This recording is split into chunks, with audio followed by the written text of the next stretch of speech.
morning, good afternoon, good evening all. It's Bear here.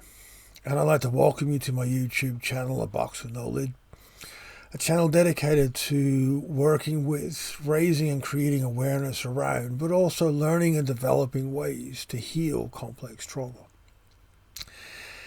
Now in today's video, I want to start to bring your attention to a lot of the aspects of us that run in the background. Those autonomic, non and subconscious parts of ourselves that are there doing what they do, and we don't really interact, and we don't really understand, or for the majority of us, we don't really understand how much of us is tied up within those processes. And when you've gone through significant levels of trauma, how much of our trauma response, the majority of our trauma response, is tied up in those processes. And this is not going to be overly intellectual, but we need to develop a working understanding of these processes. It's much like a farmer needs to have an understanding of all the different aspects of the property so that he or she can create a working model, a way of doing things that takes into consideration a lot of variables so that the farm works productively and for the farmer. We need to have just a working understanding of the functions and the roles that some of these parts play. And with this in mind, the first one I want to raise comes to, it's around our triggers. Our threat response, has used every sense we have to assess and try to deal with the threats we went through, our traumatic experiences, but also to protect us from them ever happening again. And because our threat response uses all of our senses, it starts to create, for want of an easy analogy, a template or a set of templates of going, if enough of these parts meet up and start happening, then the likelihood of this bad event is right there, and the likelihood of it happening again. And it starts to shut us down or make us avoid or prepare us to go to that default setting of freeze. So in understanding triggers, and the whole point of me raising it in this particular video is because our threat responses have used all of our senses. And especially if you've gone through complex trauma or early childhood trauma, which is usually multiple type and multiple event, where everything in our physical reality is associated with triggers. I found that our threat response goes back to assessing the times before we were overwhelmed, and kind of creates, like a punch card of situations or smells, of sounds, of movement, of an overall sense of the feel of a space, of an ecology, to initiate a trigger. And as any of us know that have gone through complex trauma, I've lost count of the amount of times I've been slammed awake in the middle of the night in a completely triggered state for no reason. I'm not in any immediate danger. There's nothing around to warrant this, but it has hit me like a freight train, and it takes days to get through that and to recover from that. And what I've learned through those experiences, because my trauma was so early, and my environmental triggers are so vast, it can be a smell, it can be a movement, it can be a sound that starts to prime my threat response. It starts to prime our threat responses. And starting to gain an awareness of this when you go into particular circumstances in life or certain surroundings, you can start to better recognize that you have been triggered, so that you can start to work with those triggers. And I will do future videos on disarming triggers and working with triggers. And a lot of them are not around what people will think. There is this modern perception that you can desensitize by overexposure. in some instances, in a singular incident like a motor vehicle accident, or a severe storm, yes, you can desensitize your triggers. But when we're looking at early childhood and when we're looking at multiple events, you can't. Primarily because of the sheer number of triggers. Your entire environment is a trigger. So it's more working with supporting the body to assess and develop a filter to assess your current environment rather than the past. And that's the thing of it. It is learning ways to bring your consciousness into the present. Now, the second is our response to trauma is far more physiological than most people realize, and particularly Western medicine likes to accept. There are countless studies that show how complex trauma directly relates to cardiac, respiratory, digestive, immune, and neuromuscular disorders. All of these, the Fileti studies, there's been numerous clinical studies backed up by mountains of clinical data showing that complex trauma creates a lot of the physical illnesses that plague our society today.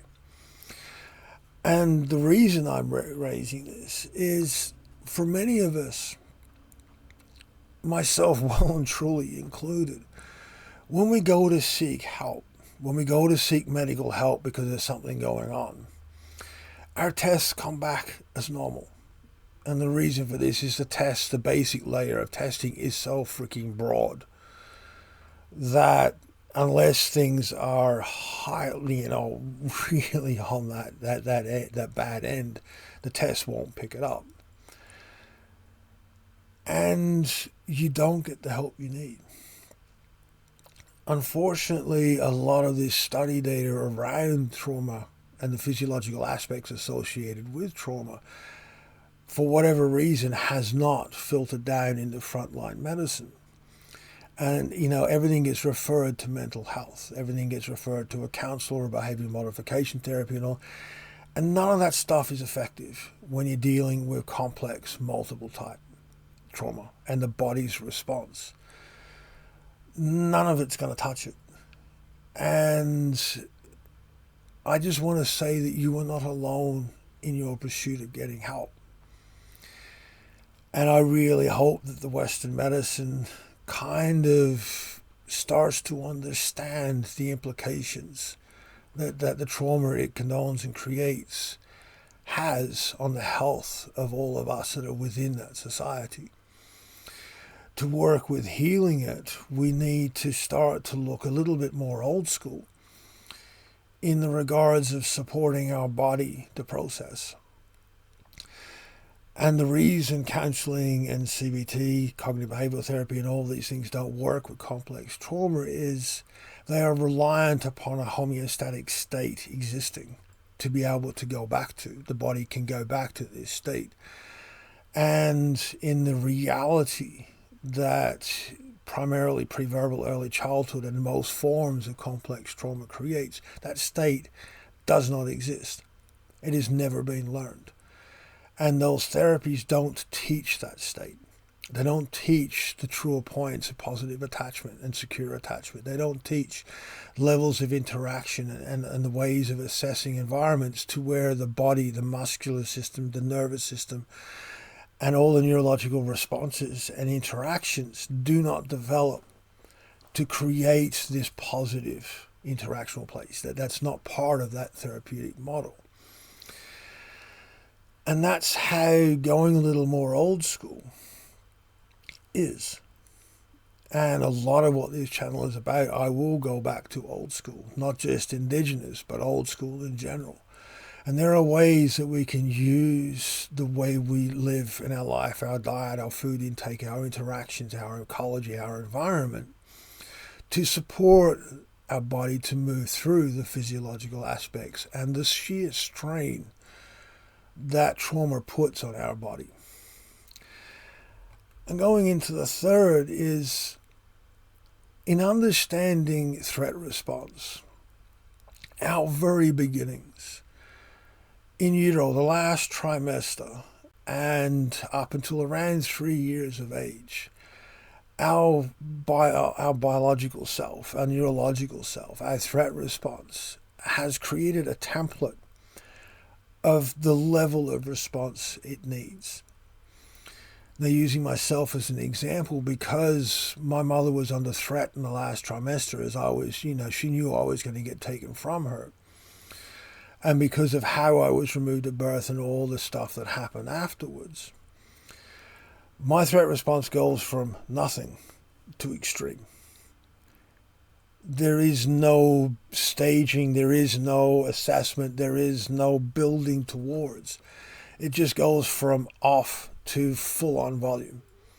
It's much like when you're rocking out in your car, listening to music on your way home the night before, and you forgot how loud the stereo was turned on, and you start the car in the morning, and you get that complete smash of sound.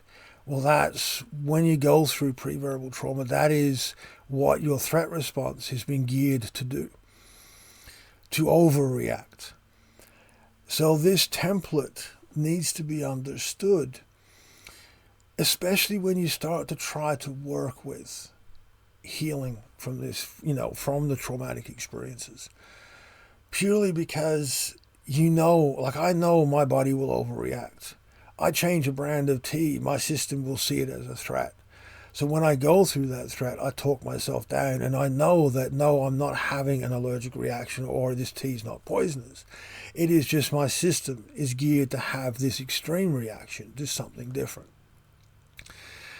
And that is what I'm trying to do with this channel, is to give you guys the awareness, but also the comfort of knowing that you are not alone in your reactions and your responses. And that it is quite common to have these more extremes. Like, I'll do other videos on anxiety, but the physiological components of anxiety is vast and highly debilitating. But it's all revolves around having an awareness, so that you know that it's not this horrific thing that's happening. It's your body remembering and responding to a horrific thing in the past. And the primary goal of this video, in raising these three main points, is we need to start to create the aha moments. When you go, now I get it. Now I know why this is happening. The aha moments, we need as many of them as we can. Because what every single aha moment does is it teaches our body to accept a healing template. That we can work with this stuff, and our universe is not going to collapse and come to an end. So by gaining the knowledge and the working understandings of all of these processes, as I said, one, you can disarm them and work with them a little better, but you also, know that the reality of existence itself is not collapsing. It's your body having a heightened reaction to a trigger that happened yesterday. And you can work through these processes. You can support your body and being to work through these processes. And the more we do that, the more we create the ability to create an ecology of where we belong. And when we have that belonging, we will release and heal. We are designed that way. So, as always, I welcome your comments. I welcome any email or questions. And please be mindful. Please use your common sense when you're looking at this stuff. Please be gentle with yourselves. And I'll see you next time. Hope.